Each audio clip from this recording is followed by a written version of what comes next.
Hey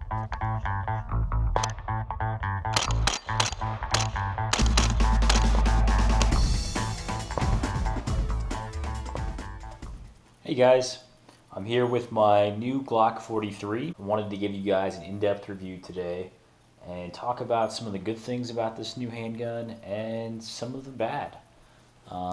There's been a lot of hype about this handgun over the past few months, really, and everyone's been asking Glock for this type of handgun for a long time. M&P released their M&P Shield a while back, and that's been kind of the best option you could really go to, in my opinion, for a while. There are a lot of single stack 9mm handguns out there that are compact, but very few of them seem to be reliable and as dependable as the M&P Shield, and maybe one of these days the Glock 43. I bought this handgun brand new, and I did a test of about 200 rounds. It's never been fired, never been lubricated or anything.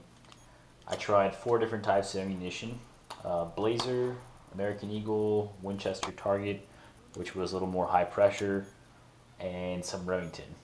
All of it was full metal jacket, so I didn't really test any hollow points, but in the 1-hour test that I did, everything fed perfectly.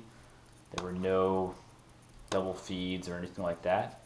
So based on this one test that I conducted, it seems like there's no break-in period for the Glock. I've been really impressed with the performance so far. The trigger was outstanding out of the box. It feels like one of my broken-in Glock 19s. So I've been very pleased.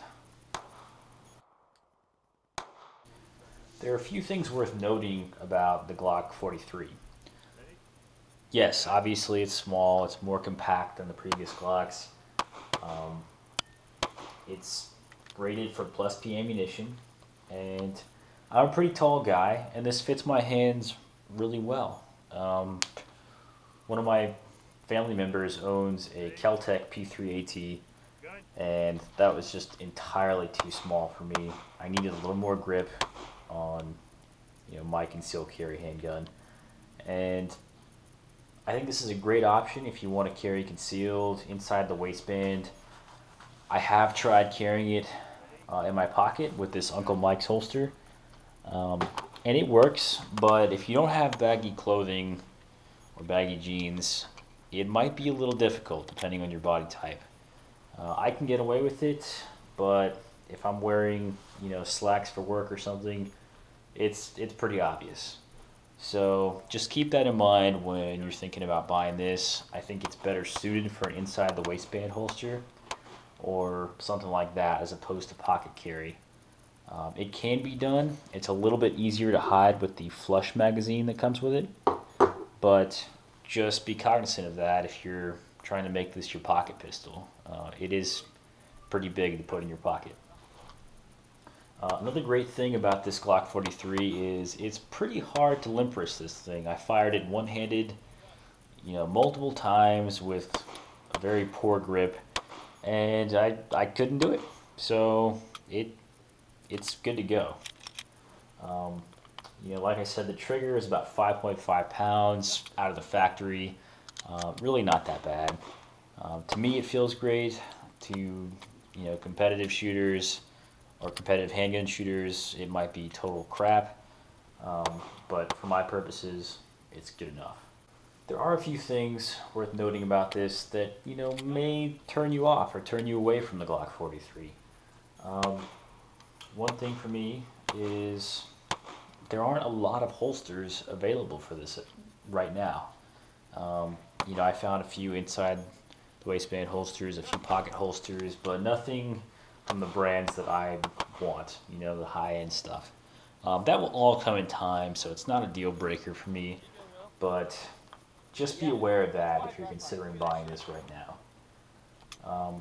One downside to this is it is 6+1, and I don't really think it's a big deal because you have to take it for what it is, It's a small, super small gun, designed to be light and compact. So don't really expect to be able to carry 15 rounds like your Glock 19. Um, Even with the extension here, you're not really gaining capacity, so it's 6+1 across the board. Maybe in the future Glock will release some more high capacity magazines for this thing. I don't know.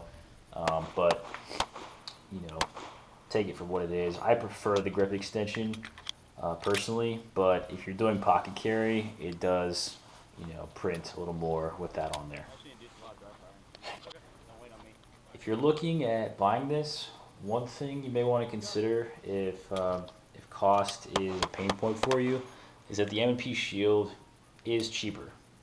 Where I live, you can find the M&P Shield for about 400 bucks.